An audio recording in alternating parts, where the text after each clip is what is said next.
The Fantastic Four have always been Marvel's first family, not just in name, but in legacy.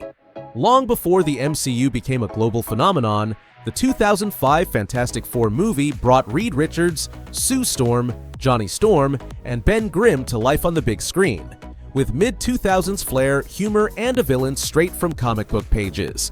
2 decades later, the Fantastic Four first steps in 2025 mark a new beginning not just for the characters, but for the tone, style, and ambition of Marvel's storytelling. It's not just a reboot, it's a shift in direction, more grounded, more serious, and far more connected to the larger Marvel universe. But how do these two films really compare? How has the story evolved? And which version truly captured the spirit of the Fantastic Four? Let's dive in. Both films start from the same core, a scientific mission gone wrong and 4 people who return with extraordinary powers. In 2005, the origin unfolds on a space station bombarded by cosmic radiation. It's stylized, exaggerated, and fast-paced. The transformation is immediate, and so is the fallout. Johnny becomes a show-off, Ben a tragic figure, Reed the nervous genius, and Sue the glue holding them together. The film leans heavily into the team as a dysfunctional family, and while it touches on fear and uncertainty, it mostly keeps things light. It's a superhero story with sitcom rhythms and early 2000s optimism. The 2025 version takes a more introspective route. This time, the accident isn't just a flashy space incident. It's rooted in a deeper exploration of interdimensional science. The journey feels more grounded, and the consequences of their powers are treated with emotional weight. There's less comedy, more reflection. Reed struggles with responsibility, Sue confronts isolation, Ben is portrayed as strong, reliable, and fiercely loyal. And Johnny still brings the swagger, but this time it's grounded by loyalty and a growing sense of responsibility. The new film isn't afraid to slow down, to let the horror and awe of their transformations settle. Instead of rushing to battles, it focuses first on identity. The 2005 film wears its comic book colors proudly. From the flashy suits to the stylized action, it leans into spectacle. The dialogue is quippy, sometimes cheesy, and the emotional arcs are often undercut by humor. This made it accessible, especially for younger audiences, but also led to criticism that it lacked depth. In contrast, Fantastic Four First Steps reimagines the tone. The world is more grounded, even grim at times. The visuals draw on science fiction thrillers more than classic superhero films. There's tension, mood, and a focus on the physical toll of superpowers. Sue's invisibility reflects her protective instinct, especially as a mother. Ben's transformation is treated seriously, not as comic relief. Reed struggles to lead while facing internal doubts. Johnny is bold and impulsive, but driven by loyalty and purpose.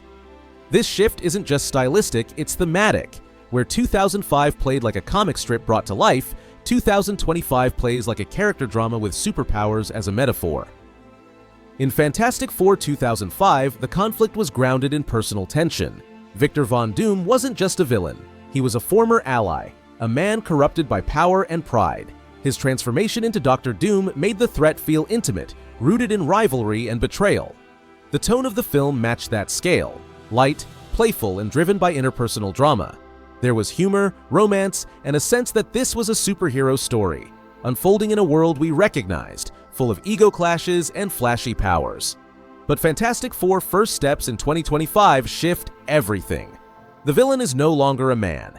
It's Galactus, a cosmic force older than time.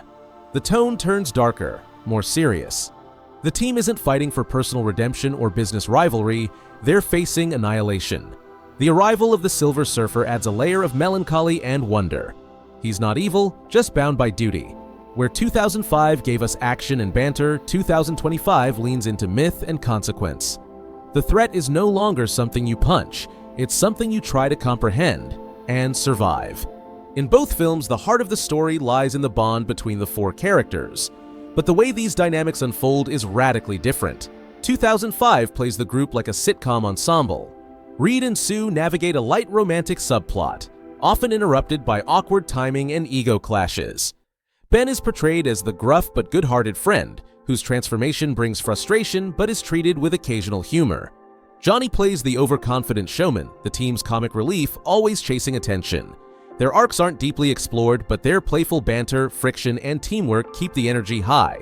They fight, joke, and save the day with charm more than complexity. In First Steps, the team dynamic shifts toward a more mature and grounded tone.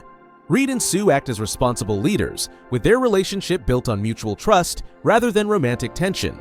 Sue, now a mother, becomes the emotional anchor of the group, encouraging the others and driving them forward during the film's central crisis. Ben is quiet and loyal, focused on protecting his team, with no comic exaggeration of his condition. Johnny remains impulsive and full of energy, often acting before thinking, but the film keeps his character light without diving into deeper emotional struggles. The bond between the team develops through action and shared purpose rather than personal drama. The 2005 Fantastic Four was a box office success at the time. It had a strong opening weekend, appealed to younger audiences, and was often seen as light, fun entertainment.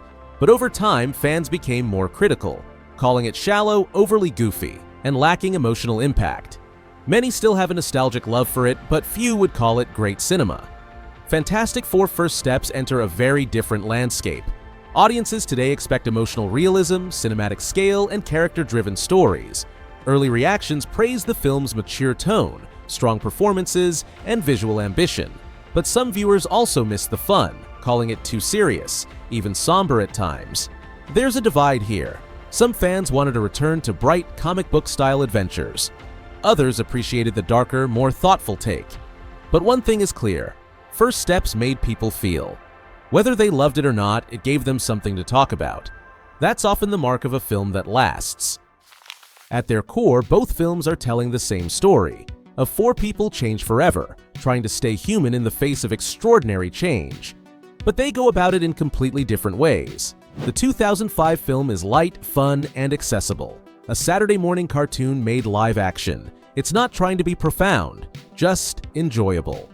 The 2025 film is deeper, more serious, and emotionally charged. It asks more from its characters and from its viewers. It might not have the same laughs, but it has something else: weight. So, which version is better? That depends on what you're looking for. If you want nostalgia, color, and simple fun, 2005 still holds a certain charm. But if you want a fresh take, a grounded story, and real emotional stakes, Fantastic Four First Steps just might be the most human superhero story Marvel's told in years.